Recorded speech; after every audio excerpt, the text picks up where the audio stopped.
Hello.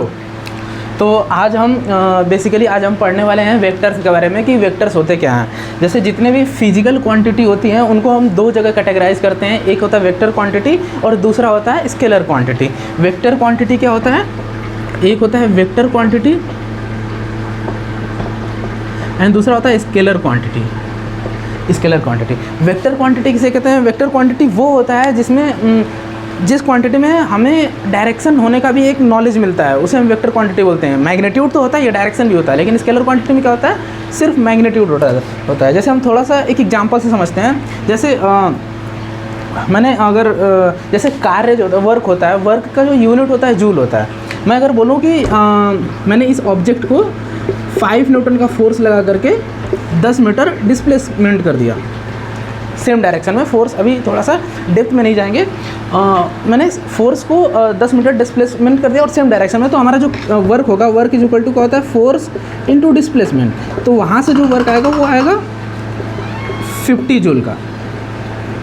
5 Newton का force लगाया किसी ऑब्जेक्ट पे और 10 मीटर अगर हम डिस्प्लेसमेंट कर दें तो वहाँ पे हमें वर्क मिलेगा 50 जूल का। लेकिन अगर सेम बात करें यहाँ पे, अब थोड़ा सा समझते हैं। देखिए, समझेंगे क्या कि ये जो 5 जूल है वर्क, क्या इसमें कोई डायरेक्शन है? नहीं, डायरेक्शन नहीं है। लेकिन ये जो 5 न्यूटन का फोर्स है उसमें क्या डायरेक्शन है? हाँ, क्योंकि जब फोर्स जब भी लगेगा किसी ऑब्जेक्ट पे तो वो पर्टिकुलर डायरेक्शन में ही लगेगा। तो अब देखिए, समझते हैं वेक्टर क्वांटिटी क्या होता है। वेक्टर क्वांटिटी क्या होता है? वेक्टर क्वांटिटी में पहली बात तो मैग्नीट्यूड होता है और दूसरी बात डायरेक्शन होता है। इन दोनों चीज़ों से मिलके ही हमें बनता है वेक्टर क्वांटिटी। स्केलर पे बात नहीं करेंगे, स्केलर बस इतना समझिए कि जिसमें सिर्फ मैग्नीट्यूड होता है। अभी मैग्नीट्यूड क्या होता है वो थोड़ा समझते हैं, क्योंकि देखिए जो वेक्टर क्वांटिटी होती है वो मैग्नीट्यूड और डायरेक्शन से मिलके बनती है। तो जैसे फॉर एग्जांपल 5 न्यूटन का फोर्स, अगर 5 न्यूटन का जो फोर्स है किसी ऑब्जेक्ट में, अगर 5 न्यूटन की फोर्स लगेगा तो बहुत जाहिर सी बात है कि वो किसी डायरेक्शन में ही लगेगा। तो इसमें डायरेक्शन ना देते हुए भी डायरेक्शन मतलब उसमें है, क्योंकि जो बल है, फोर्स है, वो एक मतलब एक डायरेक्शनल क्वांटिटी है, उसमें एक डायरेक्शन होता है। क्योंकि जब भी फोर्स लगाएंगे किसी ऑब्जेक्ट पे वो पर्टिकुलर डायरेक्शन में ही लगाएंगे। और ये जो 5 न्यूटन है ना, ये जो वैल्यू है 5 न्यूटन, ये जो वैल्यू होता है ना, उसे ही हम लोग मैग्नीट्यूड बोलते हैं। और इसमें डायरेक्शन ऑलरेडी है। तो यहाँ पे जो फोर्स है ना वो एक वेक्टर क्वांटिटी होता है। क्यों? क्योंकि जब भी फोर्स लगाएंगे तो किसी ऑब्जेक्ट पे जब फोर्स हम लगाते हैं तो उसमें दो चीज़ें देंगे ही देंगे। पहले तो डायरेक्शन देंगे और दूसरा चीज़ कुछ मात्रा देंगे, कुछ क्वांटिटी देंगे, जिससे हम फोर्स उस पर एग्जैक्ट मतलब लगाएंगे, अप्लाइड करेंगे। तो वो जो फोर्स हम अप्लाइड करेंगे तो जो उसकी वैल्यू होगी, कितना न्यूटन का फोर्स अप्लाई कर रहे हैं, क्योंकि हमको पता है the unit of the force is Newton. तो हम कितना न्यूटन का फोर्स किसी ऑब्जेक्ट पे अप्लाई कर रहे हैं, वो जो क्वांटिटी होती है उसे मैग्नीट्यूड बोलते हैं, और जिस डायरेक्शन में लगाते हैं उसे हम डायरेक्शन बोलते हैं। तो वो दोनों चीज़ से मिलकर बनता है मैग्नीट्यूड और डायरेक्शन, जिसे हम वेक्टर क्वांटिटी कहते हैं। इसी तरह जो वर्क है ना, वर्क में हम किसी ऑब्जेक्ट में किसी ऑब्जेक्ट के द्वारा कितना वर्क हुआ, दिस इज द सिर्फ, इसमें कोई डायरेक्शन नहीं है, इसमें सिर्फ मैग्नीट्यूड है। मैग्नीट्यूड मतलब जो वैल्यू है 50 जूल, वो क्या है? वो सिर्फ हमारे पास क्या है? वो एक मैग्नीट्यूड है। और मैग्नीट्यूड मतलब है तो सिर्फ स्केलर क्वांटिटी होगा, क्योंकि उसमें डायरेक्शन नहीं है। तो इसी तरह हमारे पास जो वेक्टर क्वांटिटी होती है उसमें बहुत सारे एग्जांपल होता है, उसके बहुत हम डेप्थ में नहीं जा रहे हैं। हम बस इतना जान लेते हैं कि जैसे डिस्प्लेसमेंट हो गया, डिस्टेंस और डिस्प्लेसमेंट दो चीज़ होता है। तो डिस्प्लेसमेंट एक वेक्टर क्वांटिटी होती है, डिस्टेंस जो होता है स्केलर क्वांटिटी होती है, क्योंकि डिस्प्लेसमेंट किसी पर्टिकुलर डायरेक्शन में होती है। तो वो हमेशा जैसे डिस्प्लेसमेंट होता ये है कि अब इसके डेप्थ में जाना नहीं चाहिए, ठीक है। अभी थोड़ा सा हम डिस्प्लेसमेंट और डिस्टेंस में नहीं जा रहे हैं, हम जा रहे हैं वेक्टर क्वांटिटी में। वेक्टर क्वांटिटी किसे कहते हैं? वेक्टर क्वांटिटी उसे कहते हैं जिसमें डायरेक्शन भी हो, मैग्नीट्यूड भी हो। फिर उसके आगे बढ़ते हैं कि हम थोड़ा अब इसके मैथमेटिक्स को समझेंगे कि वेक्टर क्वांटिटी के पीछे मैथमेटिक्स क्या होता है। जैसे लेट्स हम थोड़ा एक फिजिकल मतलब जो हमारे नेचर में चीज़ें हैं उसके बारे में थोड़ा बात करते हैं। जैसे ये हमारे पास मार्कर है, तो इसमें लेट्स एक फोर्स इधर से लग रहा है 2 न्यूटन का, और एक फोर्स इसके इधर से लग रहा है 5 न्यूटन का। तो ये ऑब्जेक्ट अब किधर जाएगी, मतलब ये रिजल्ट क्या होगा उसका, वो हम मैथमेटिकली कैलकुलेट कर सकते हैं। कि जैसे लेट फिर से समझते हैं कि ये 2 न्यूटन का फोर्स इधर से लगा और सामने से ऐसे 5 न्यूटन का फोर्स लगा। तो अब इसके बाद ये दोनों एक साथ लग रहा है, मतलब ये भी ऐसे आगे बढ़ा रहा है और ये भी आगे बढ़ा रहा है। तो ये न तो इधर जाएगा न तो इधर जाएगा, ये जाएगा इधर कुछ। और वो कैसे जाएगा वो इस बात पर डिपेंड करेगा कि ये दोनों वेक्टर्स का रिजल्टेंट क्या होगा। दूसरे तरीके से समझते हैं, जैसे मान लीजिए कि कोई आदमी यहाँ खड़ा है, वो 5 मीटर इधर चला, फिर उसके बाद 2 मीटर इधर चला, लेकिन ये अपने पोजीशन से एकदम ऐसे चला है, ऐसे। मतलब ये जो अगर मैं एग्जैक्ट बात करूँ तो ये जो डिस्टेंस है इनकी रिजल्टेंट है। मतलब ये एक्चुअल में कितना चला, एक्चुअल में तो यही डिस्टेंस चला ना, ये रिजल्टेंट बोलते हैं इसको।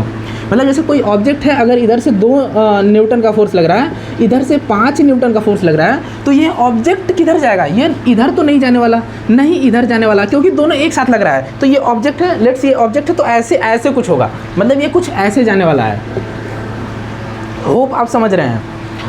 तो हम ये फाइंड करने का कोशिश करेंगे कि जो ये इधर जाएगा, तो इन दोनों जो फोर्स को जोड़ेंगे, तो यहाँ पे ऐसे ऐसे डायरेक्ट नहीं जोड़ सकते कि अब इस ऑब्जेक्ट पे 7 न्यूटन का फोर्स लग रहा है, ऐसे कर ही नहीं सकते हम। क्यों नहीं कर सकते? क्योंकि ये जो इधर जाएगा ना, वो 7 न्यूटन नहीं है, 7 न्यूटन हो ही नहीं सकता ना, क्योंकि ये दोनों का रिजल्टेंट है, दोनों का मिला के है। समझिए, जैसे अब थोड़ा सा इसके उल्टा बात करते हैं। जैसे सोचिए एग्जाम्पल, ये 2 न्यूटन का फोर्स है और ये इसके अपोजिट 5 न्यूटन का फोर्स है। मतलब ये ऑब्जेक्ट को 2 न्यूटन वाला बोल रहा है तुम इधर जाओ, 5 न्यूटन वाला बोल रहा है तुम इधर जाओ, दोनों एक साथ बोल रहे हैं, तो वो किधर जाएगा? ऑब्वियस सी बात है, दोनों का रिजल्टेंट डिसाइड करेगा कि वो किधर जाएगा। रिजल्टेंट कैसे कैलकुलेट करेंगे वो हम अभी देखेंगे। तो रिजल्टेंट कैसे कैलकुलेट करेंगे वो हमें देखेंगे। तो यहाँ से तो ऑब्वियस सीधा से पता चल रहा है कि इस ऑब्जेक्ट पे अभी 7 न्यूटन का फोर्स नहीं लग रहा है। इस ऑब्जेक्ट पे तो फिर फोर्स लग क्यों कितना रहा है? वो लग रहा है 3 न्यूटन का फोर्स इधर के डायरेक्शन में। कैसे? ये 5 न्यूटन बड़ा है तो इसमें से माइनस कर देंगे। वो जस्ट अपोजिट है तभी माइनस करते हैं, हमेशा नहीं करते हैं, वो भी सीखेंगे। और भी तरीके से समझ सकते हैं। जैसे मान लीजिए कि कोई ऑब्जेक्ट है, अर्थ के सरफेस पे रखा है, लेट्स सपोज लिख लीजिए, तो इस पर जो वेट लग रहा है mg, अगर जो वेट लग रहा है mg, तो उसकी वजह से एक फोर्स हो गया। ये फोर्स है, वेट तो एक वेट काइंड ऑफ फोर्स ही तो होता है, तो उसकी वजह से उस ऑब्जेक्ट को अर्थ के नीचे चला जाना चाहिए ना, लेकिन जाता नहीं है। क्यों?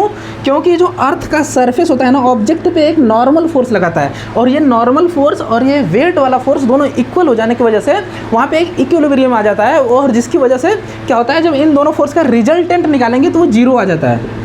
नेट फोर्स इसमें 0 हो जाता है, जिसकी वजह से ये ऑब्जेक्ट अर्थ सरफेस के नीचे नहीं जाता है। ठीक है, मतलब ठीक है, इतना समझ गए होंगे।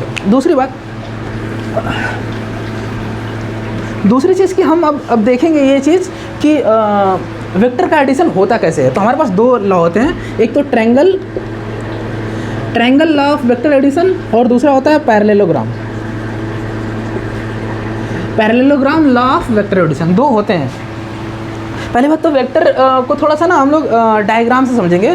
2 चीज़ें होता है। देखिए, वेक्टर में 2 क्वांटिटी होती है, पहला होता है मैग्नीट्यूड, दूसरा होता है डायरेक्शन। तो हम वेक्टर को एक एरो के हिसाब से बताएंगे। वेक्टर को कैसे बताएंगे? एक एरो के हिसाब से, हिंदी में बोलते हैं बाण के हिसाब से, तीर के हिसाब से दिखाएंगे ऐसे।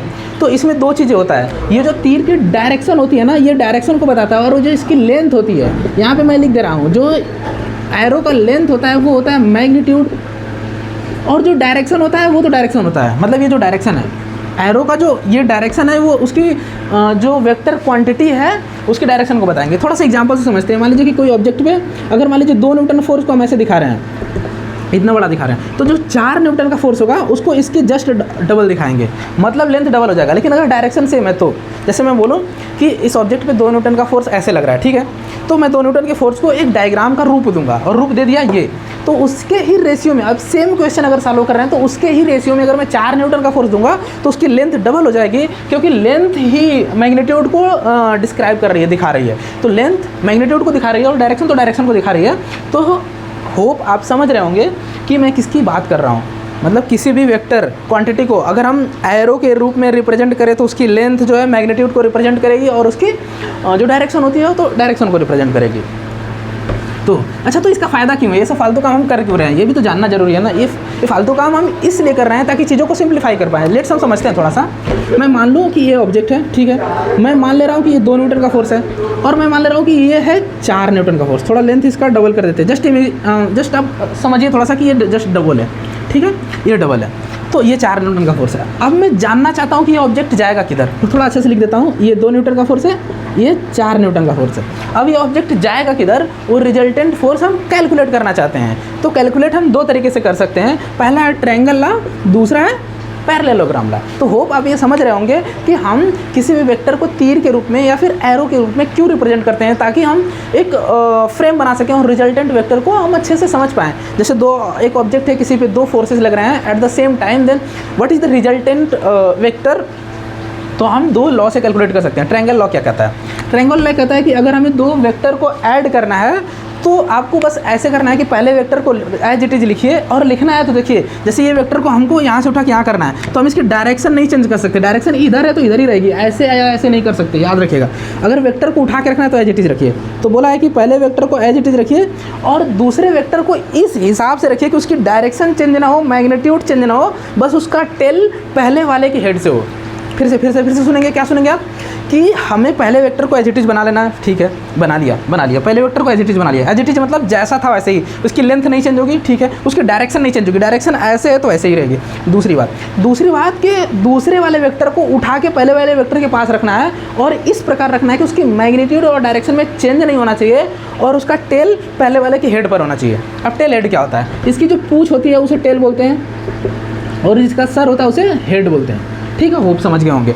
तो हमें क्या करना है, ये अगर पहला वेक्टर है ए और ये दूसरा वेक्टर है बी, तो हमें पहले वेक्टर रख दिया, दूसरा वेक्टर अब रखना है। दूसरा वेक्टर के लिए क्या करेंगे, ऐसा रखेंगे इसको, इसकी डायरेक्शन चेंज नहीं होता, डायरेक्शन ऊपर है तो ऊपर ही रहना चाहिए और मैग्नीट्यूड इतना है तो इतना ही रहना चाहिए और इसका जो टेल है ना इसके हेड पर मिलना चाहिए। इसको उठा के यहाँ रखना है, कुछ चेंज नहीं होना चाहिए। तो कुछ ऐसे होगा, देखिए अभी ये 2 न्यूटन है, ये 4 न्यूटन है। ट्रायंगल ला क्या कहता है कि हमें 2 वेक्टर को ऐड करना है, तो पहले वेक्टर को एज इट इज लिख दीजिए और दूसरे वेक्टर को इस प्रकार रखिए कि उसके मैग्नीट्यूड और डायरेक्शन चेंज ना हो और लेकिन उसका टेल और पहले वाले के हेड से मैच हो जाए, इतना कर देना। ठीक है, इतना कर दिया। फिर रिजल्टेंट कैसे निकालेंगे, सवाल तो यही है ना। अभी रिजल्टेंट निकालते हैं। अब रिजल्टेंट जो होता है, अगर ऐसे मिला लिए उसके बाद पहले वाले का टेल और लास्ट वाले का हेड से मिला देंगे तो वही रिजल्टेंट बनेगा। जैसे ये मिलाइए, जैसे देखिए पहले वाले का टेल ये है और लास्ट वाले का हेड ये है, मिला दीजिए ऐसे। कैसे मिलाएंगे, थोड़ा गलत बन रहा है तो समझ जाओ बच्चों। ये हो गया, देखिए अब ये रिजल्टेंट वेक्टर हो गया। इसकी जो लंबाई होगी वो इसका मैग्नीट्यूड बताएगी। वो ज़रूरी नहीं है 4 तो 6 हो। हमको हमेशा पता है कि जो किसी भी ट्रायंगल की थर्ड जो साइड्स होती है वो ऑलवेज जो अपोजिट साइड होती हैं 2, उनके समेसन के छोटा ही होता है। मतलब किसी भी ट्रायंगल की एक साइड जो रिमेनिंग 2 साइडें हैं उनका जो ऐड करेंगे, उनकी लेंथ का ऐड करेंगे तो वो हमेशा इससे छोटा ही होगा, मतलब बड़ा ही होगा, सॉरी। तो ये जो होगा ये 4 तो 6 तो नहीं होने वाला, मतलब ये जो है इसकी लेंथ 6 न्यूटन तो नहीं होगी, उससे कम ही होगा। वो लेंथ क्या है उसको कैलकुलेट करेंगे अभी आगे चल के, अभी बस देखते हैं।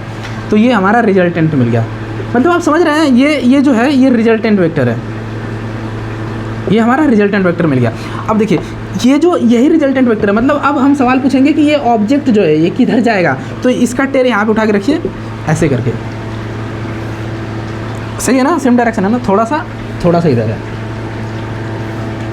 हाँ देखिए ये जो है हमारा रिजल्टेंट वेक्टर क्या हो गया, इधर की डायरेक्शन में जाएगा।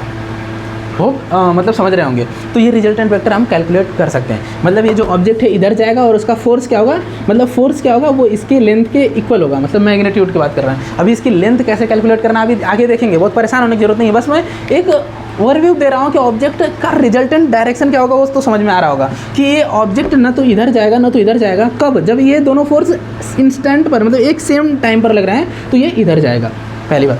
दूसरी बात, हाँ ये तो ट्रायंगल ला हो गया। ट्रायंगल ला में बहुत सारे अगर वेक्टर हैं तो उनके एडिशंस कर सकते हैं। जैसे मान लो 10 वेक्टर है तो क्या करेंगे, सीधा बस मिलाते जाएंगे। पहले वेक्टर को एज इट इज लिखेंगे, दूसरे का टेल पहले वाले के हेड से मिलाएंगे, फिर तीसरे का टेल दूसरे वाले के हेड से मिलाएंगे, फिर चौथे का टेल तीसरे वाले के हेड से मिलाएंगे। ऐसे मिलाते जितने भी हमारे पास वेक्टर्स होंगे और सब ऐसे बना लेंगे। फिर लास्ट में पहले वाले का टेल और लास्ट वाले का हेड से मैच करा देंगे तो रिजल्टेंट वेक्टर मिलेगा। जैसे कोई ऑब्जेक्ट है, ये इधर गया, बहुत सारे फोर्स लग रहे हैं, तो ऐसे कैसे मिला सकते हैं। अच्छा 1 मिनट थोड़ा सा हम साइड डाल देते हैं।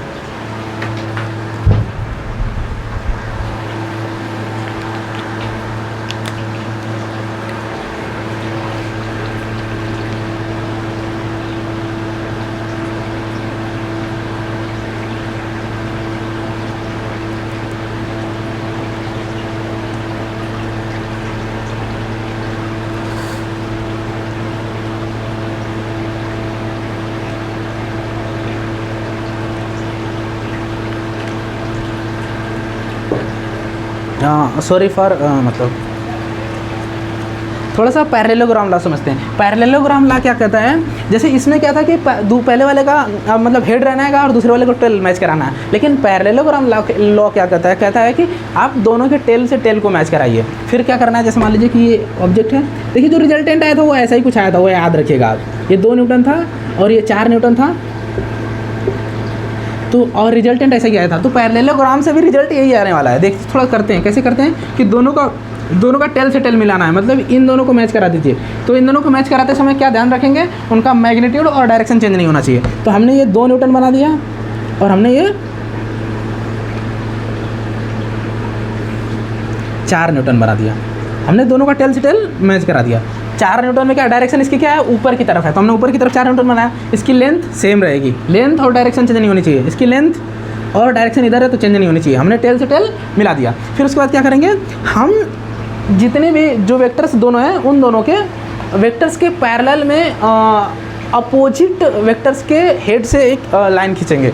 जैसे ये है तो ये इसके अपोजिट वाला वेक्टर ये है, इसके हेड से एक लाइन खींचेंगे, मतलब एक ऐसे ही, ठीक है। और इसके अपोजिट यहाँ से ऐसे करेंगे, ठीक है। तो हमारे पास एक पैरेललोग्राम बनेगा। जरूरी नहीं यहाँ पे परपेंडिकुलर है, ये दोनों वेक्टर एक दूसरे के परपेंडिकुलर है तो क्या बन रहा है, वो एक रेक्टेंगल बन रहा है। लेकिन अगर परपेंडिकुलर ना हो तो रेक्टेंगल नहीं बनेंगे, वो पैरेललोग्राम बनेंगे। लेट्स थोड़ा सा दूसरा एग्जांपल लेके हम समझ लेते हैं। जैसे मान लीजिए एक फोर्स ऐसे है और एक फोर्स ऐसे है, 2 फोर्स हैं। तो इन दोनों को अगर टेल से टेल मिलाइए, मान लीजिए पहले वेक्टर हमने बना लिया, दूसरा ये ऐसे ही बनाना है, लेकिन इसका टेल उठा के यहाँ रखना है। टेल उठा के यहाँ रखेंगे और हेड ऐसे ही जाएगा, तो ये कुछ ऐसे हो जाएगा। अब दोनों को पैरेलल खींच दीजिए लाइन, जैसे इसके पैरेलल खींचेंगे यहाँ से तो ऐसे होगा और इसके पैरेलल ऐसे होगा, तो ऐसे पैरेललोग्राम बन रहा है। देख रहे हैं आप, यहाँ पे साइड सेम हो गया। अगर साइड सेम नहीं है तो पैरेललोग्राम बनेगा। अभी तो ये ठीक है, समझ रहे हैं, तो ज़रूरी नहीं है पैरेललोग्राम भी बन सकता है। तो हाँ, तो अभी इसका फिर ये तो बना लिया हमने। क्या किया कि 2 वेक्टर लिए, उन दोनों को टेल से टेल मिला करके हमने डायग्राम खींच दिया। डायग्राम खींचने के बाद उनके पैरेलल लाइन खींच दिया। लाइन खींचने के बाद क्या करेंगे, जो टेल है, जो दोनों वेक्टर का मिलाने वाला टेल से ले करके एक डायगोनल ड्रॉ करेंगे। इसके टेल से डायगोनल क्या पॉसिबल है, और कोई तो नहीं है, यही एक है। तो ये हमारा यही हमारा रिजल्टेंट वेक्टर है। ये आर जो होता है ये रिजल्टेंट वेक्टर है। ये और ये सेम होगा लगभग, चाहे किसी भी लॉ से आप निकाले, ये दोनों सेम होगा। समझ रहे हैं ना? हाँ ठीक है। तो ये हमारे 2 लॉ होते हैं वेक्टर एडिशंस के। पहला होता है ट्रायंगल लॉ और एक होता है वेक्टर एडिशन लॉ। लेकिन ये सब डायग्राम के लिए है, तो बहुत ऊपरी बातें हैं। अभी एग्जैक्ट आंसर नहीं हम लोग के पास मिल पा रहा है। जैसे मैं ये चाहता हूँ कि मैं किसी ऑब्जेक्ट पर ऐसे यहाँ पे 5 न्यूटन का फोर्स लगाया, यहाँ पे 4 न्यूटन का फोर्स लगाया, अलग अलग डायरेक्शन है, उनके बीच का एंगल दिया है। तो मैं फाइंड करना चाहता हूँ, मैं जानना चाहता हूँ कि उस पर एग्जैक्ट रिजल्टेंट वेक्टर क्या लगेगा, उसका अमाउंट क्या होगा। जैसे यहाँ पर क्या हो रहा था कि उसका अमाउंट मिल नहीं रहा था हमको। तो ठीक है, थोड़ा देखते हैं।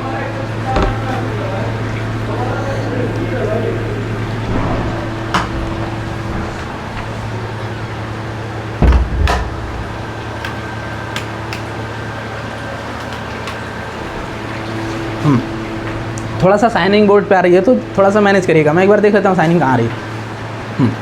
ठीक है, तो हम ये देखेंगे कि जैसे 2 वेक्टर हैं, मान लीजिए कोई ऑब्जेक्ट है, यहाँ पे मैंने बोल दिया कि ये 4 न्यूटन का फोर्स लग रहा है और ये 3 न्यूटन का फोर्स लग रहा है, और इनके बीच का एंगल है 90 डिग्री। एंगल ऐसे नहीं निकालते हैं, इनके बीच का एंगल ऐसे निकालते हैं। ठीक है, ये 3 डिग्री, इनके बीच का एंगल 90 डिग्री। तो मैं पूछूंगा कि रिजल्टेंट वेक्टर क्या होगा। रिजल्टेंट वेक्टर, ये हमारा क्वेश्चन लेके चलना है और कैलकुलेट करने का प्रयास करेंगे। ठीक है, तो हम थोड़ा सा 2 ऑर्बिटरी वेक्टर्स लेते हैं और उनकी समेशन करने का प्रयास करते हैं। वो ऑर्बिटरी एंगल पे होंगे। तो यहाँ पे 90 डिग्री, हम 90 डिग्री नहीं लेके चलेंगे, एक ऑर्बिटरी एंगल, कोई भी एक्यूट एंगल लेके चलेंगे। और वो एक्यूट एंगल में आप ऑप्टिक्स एंगल रखें, चाहे कोई भी एंगल रखें, तो भी आंसर हमको मिल जाएगा। तो एक काम करते हैं, जैसे मान लीजिए कि मैंने 2 वेक्टर ले लेता हूँ, ये एक वेक्टर ले लिया और ये एक वेक्टर ले लिया। मैं 2 वेक्टर ले लेता हूँ, एक वेक्टर का नाम ए रख देता हूँ, एक वेक्टर का बी रख देता हूँ, उनके बीच का एंगल थीटा दे देता हूँ। जब भी 2 वेक्टर का एंगल पूछा जाए तो याद रखिएगा उन दोनों वेक्टर का एंगल वही होता है जो उन दोनों के टेल से टेल मिलाने पर मिलता है। तो यहाँ पे ये 90 डिग्री होने से नहीं मतलब है, आप इनको आगे खींचेंगे या फिर इसको उठा के आगे रखें तो वो 90 डिग्री होना चाहिए। वो देखिएगा, मतलब होगा ही 90 डिग्री, यहाँ पे ऑब्वियस सी बात है। मैं जस्ट ऐसी बात कर रहा हूँ, जैसे मान लीजिए कि 2 वेक्टर ऐसे हैं और ये दोनों का एंगल दे दिया, तो ये एंगल उन दोनों वेक्टर के बीच का नहीं है, याद रखिएगा। इनको आगे बढ़ाएंगे ऐसे तो ये एंगल होगा। ठीक है, वो एंगल सेम ही होगा। तो प्रॉब्लम तब होती है जब ये दोनों हेड हेड या फिर दोनों टेल टेल मिले होते तो प्रॉब्लम नहीं होती। जब एक का हेड दूसरे का टेल से मिला हो तो वहाँ पे जो एंगल बनेगा वो मतलब अच्छा नहीं है, उसको समझना। तो समझिए, दो वेक्टर ले लिया, एक वेक्टर ए है, दूसरा वेक्टर बी है। इसका जो लेंथ है मैग्नीट्यूड है, इसका जो लेंथ है मैग्नीट्यूड है, और इसकी जो डायरेक्शन है वो तो डायरेक्शन है, और इनके बीच का एंगल थीटा दे दिया। तो हम फाइंड करना चाहते हैं रिजल्टेंट वेक्टर। तो पैरेललोग्राम लगाएंगे, उसमें क्या कहता है, इसकी पैरेलल एक लाइन खींच दो और इसके पैरेलल एक लाइन खींच दो। ठीक है, मैं खींच दिया, और ये जो बना ये रिजल्टेंट वेक्टर बन गया। अब देखिए रिजल्टेंट वेक्टर की डायरेक्शन, मान लीजिए कि पहले ए वेक्टर के साथ अल्फा एंगल से बना रहा है, तो हमको रिजल्टेंट वेक्टर की डायरेक्शन पता चल जाएगी। और आर जो ये जो साइड्स है ना, ये डायगोनल वाली की जो लेंथ है वही तो मैग्नीट्यूड है। मतलब अगर रिजल्टेंट वेक्टर का मैग्नीट्यूड निकालना चाहे, आर निकालना चाहें, तो क्या निकाल देंगे, इसकी लेंथ निकाल देंगे। और अगर अल्फा निकाल दें तो हमको ये पता चल जाएगा कि जो वेक्टर ए है, जैसे मान लीजिए कि यहाँ से ये वेक्टर ए है, तो इसके साथ ये अल्फा बनेगा कि नहीं बनेगा, जो रिजल्टेंट वेक्टर होगा। रिजल्टेंट वेक्टर लेट्स ये इधर जा रहा है आर, तो ये एक वेक्टर से कितना कोण बना रहा है, कितना एंगल्स बना रहा है, वो पता चल जाए तो हम उसके डायरेक्शंस और उसके मैग्नीट्यूड निकाल लेंगे। मैग्नीट्यूड कैसे निकालेंगे, इसकी लेंथ निकाल करके। होप आप समझ रहे होंगे। हाँ ठीक है, तो कैसे कैलकुलेट करेंगे, देखिए कैलकुलेट करते हैं। करना क्या हमको ये करना है कि ये लेंथ कैलकुलेट करना है। तो थोड़ा सा सोचते हैं कि कैसे कर सकते हैं। देखिए अगर ना पता है, जैसे हमने वो पढ़ा है पाइथागोरस थ्योरम। पाइथागोरस थ्योरम क्या कहता है कि जो हाइपोटेनस का स्क्वायर होता है, हाइपोटेनस का स्क्वायर होता है परपेंडिकुलर का स्क्वायर प्लस बेस का स्क्वायर। ये तो हमने पढ़ा होगा ना, ये हमने पढ़ा है ना पाइथागोरस थ्योरम में। लेकिन यहाँ पे ऐसा कुछ बन नहीं रहा है। अगर ऐसा कुछ बनता तो शायद हम कैलकुलेट कर पाते हैं। थोड़ा सा सोचिए क्या कर सकते हैं। देखिए हम एक काम कर सकते हैं कि ना यहाँ पे एक परपेंडिकुलर लाइन ड्रॉ करते हैं। क्यों कर रहे हैं अभी समझा रहे हैं, और यहाँ पे इसको मैच करा देते हैं। अगर ये 90 डिग्री हो गया, 90 डिग्री हो गया, तो मान लीजिए ये जो लेंथ है x है और ये जो पूरी लेंथ है y है। लेट्स मान लीजिए एक बार, तो हमको पता है कि रिजल्टेंट बराबर क्या हो जाएगा, रिजल्टेंट का स्क्वायर बराबर हो जाएगा x का स्क्वायर प्लस y का स्क्वायर। ये होगा कि नहीं होगा, एकदम देख लीजिए, ध्यान से देखिए। फिर से हमने एक बस ऐसे यहाँ पे क्या था कि कोई भी राइट एंगल ट्रायंगल नहीं था। अगर राइट एंगल ट्रायंगल है तो उसके लिए हाइपोथेरस थ्योरम लगता है, सॉरी पाइथागोरस थ्योरम लगता है। कोई भी राइट एंगल ट्रायंगल है तो उसमें पाइथागोरस थ्योरम लगता है। पाइथागोरस थ्योरम क्या होता है, हाइपोटेनस का square is equal to perpendicular का स्क्वायर प्लस बेस का स्क्वायर। लेकिन यहाँ पे अगर कोई राइट एंगल ट्रायंगल है ही नहीं, तो हमने जस्ट एक इमेजिन किया राइट एंगल ट्रायंगल, वो 90 डिग्री बना दिया। तो ये मतलब जस्ट मतलब ऐसे इमेजिन किया तो ये 90 डिग्री बन गया। 90 डिग्री बना तो अगर हमने इस साइड को x दे दिया और पूरे को y दे दिया, तो हमको पता है r square is equal to X square plus Y square है। अब सवाल ये है कि x और y की वैल्यू मिल जाए तो हम इसमें पुट कर देंगे तो r की वैल्यू निकल जाएगी। हमको पता क्या क्या है, हमको पता है a और हमको पता है b। और मान लीजिए इसका मैग्नीट्यूड a है और इसका मैग्नीट्यूड b है, तो कैलकुलेट करते हैं क्या करेंगे। अच्छा एक थोड़ा सा देखिए, अच्छा ये जब ऐसे होता है ना ऐसे, तो ये अगर ये दोनों लाइन पैरेलल है और ये एंगल जितना है ना, तो ये भी एंगल उतना ही होगा। तो कुछ थोड़ा सा सोचिए कि अगर ये पूरा एंगल थीटा है तो ये एंगल भी थीटा होगा क्या, क्योंकि ये लाइन और ये लाइन पैरेलल है, तभी तो पैरेललोग्राम बना था। ये वाली लाइन और ये लाइन पैरेलल है तो दोनों पैरेललोग्राम था, तो ये भी एंगल थीटा होगा। एक्जैक्टली ठीक है, हाँ थीटा होगा। अच्छा ये लेंथ कितनी है, ये लेंथ b, ये b है ना, वेक्टर b है, तो इसका मैग्नीट्यूड ही तो ये लेंथ होगा। लेंथ मैग्नीट्यूड को रिप्रेजेंट करता है, तो ये अगर वेक्टर b है तो इसका मैग्नीट्यूड b है, तो ये इसका मैग्नीट्यूड होगा। मतलब अगर ये लेंथ की इस साइड की लेंथ b है तो इसकी भी b ही होगा, क्योंकि सेम है ना, होगा कि नहीं होगा। अच्छा अब थोड़ा सा इधर देखिए, हम एक काम करते हैं, ये ट्रायंगल के बारे में देखते हैं। ये मैं इसका नाम कुछ दे देता हूँ, इसका नाम PQR दे देता हूँ, PQR ऐसे नाम दे दिया, थोड़ा PQR ना, हाँ ठीक है, जो भी PQR दे दिया। तो इस ट्रायंगल के बारे में सोचते हैं। ये जो मैंने ऐसे ड्रॉ कर रहा है परपेंडिकुलर ट्रायंगल है, ठीक है। तो अगर मैं इसमें कॉस थीटा की बात करूँ, कॉस थीटा बराबर कितना होगा और साइन थीटा बराबर कितना होगा। कॉस थीटा होता है बेस अपन हाइपोटेनस। बेस ये है, ये बेस मान लीजिए कुछ भी हो रहा है, मान लीजिए कि आप जेड मान लीजिए, ये बेस इसको जेड मान लीजिए, ठीक है, ये जेड है। तो कॉस थीटा बराबर होगा जेड बटे हाइपोटेनस कितना बी, और साइन थीटा बराबर कितना होगा एक्स बटे बी। तो अब इधर थोड़ा सा देखिएगा, तो यहाँ से z बराबर मिलेगा b cos थीटा और x बराबर मिलेगा b sin थीटा, इतना मिल जाएगा। मतलब ये x की वैल्यू पता चल गई, y की वैल्यू पता करना है। y की वैल्यू कैसे y की वैल्यू कैसे पता करेंगे, ये लेंथ और ये लेंथ को ऐड कर दीजिए तो ये पूरी लेंथ हो जाएगी। मतलब अगर हम ये देखिए x का तो मिल गया, x यहाँ मिल गया, y कैसे पता चलेगा, y होगा a प्लस और ये z कितनी है, z b cos थीटा। ये मतलब हमको x और y की वैल्यू पता चल गई, तो मतलब क्या कर देंगे, इसमें पुट कर देंगे r, x की वैल्यू कितना है r b sin थीटा, इसका होल स्क्वायर, प्लस y की वैल्यू कितना है a plus b cos theta, इसका होल स्क्वायर, बस इसको कैलकुलेट कर देंगे तो हमको आर की वैल्यू मिल जाएगी। कैलकुलेट करते हैं, आर स्क्वायर बराबर B square sine square theta, और ए प्लस बी का होल स्क्वायर तोड़िए, A square plus B square cos square theta plus 2ab cos theta. ठीक है, अब देखिए इधर देखिए इसको और इसको ध्यान से देखिए, इसमें अगर बी स्क्वायर मैं कॉमन कर लूँ, बी स्क्वायर को अगर बाहर निकाल दूँ तो बचेगा sign square theta plus cos square theta, उसकी वैल्यू होती है 1।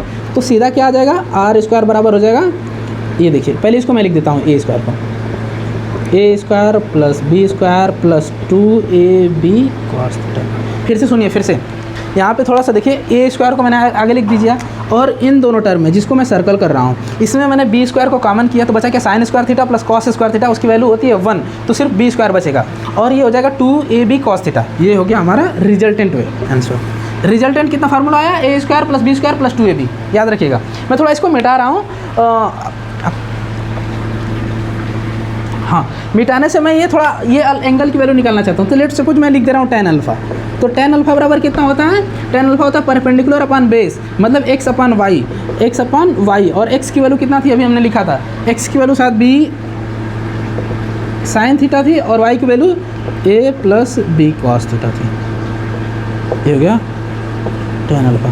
अब इधर देखिए हमको क्या क्या पता है, हमको a और b पता है, a और b पता है, और ये दोनों के बीच का एंगल पता है थीटा, इतना पता है, और हम r निकाल सकते हैं। देखिए a और b की वैल्यू रखेंगे और यहाँ पे cos थीटा में थीटा की वैल्यू रखेंगे तो हमको r मिल जाएगा। उसी तरह हमको tan अल्फा ये जो एंगल है वो कैसे कैलकुलेट कर सकते हैं, b पता है, थीटा पता है, a पता है, थीटा पता है, तो हम कैलकुलेट कर सकते हैं अल्फा की वैल्यू।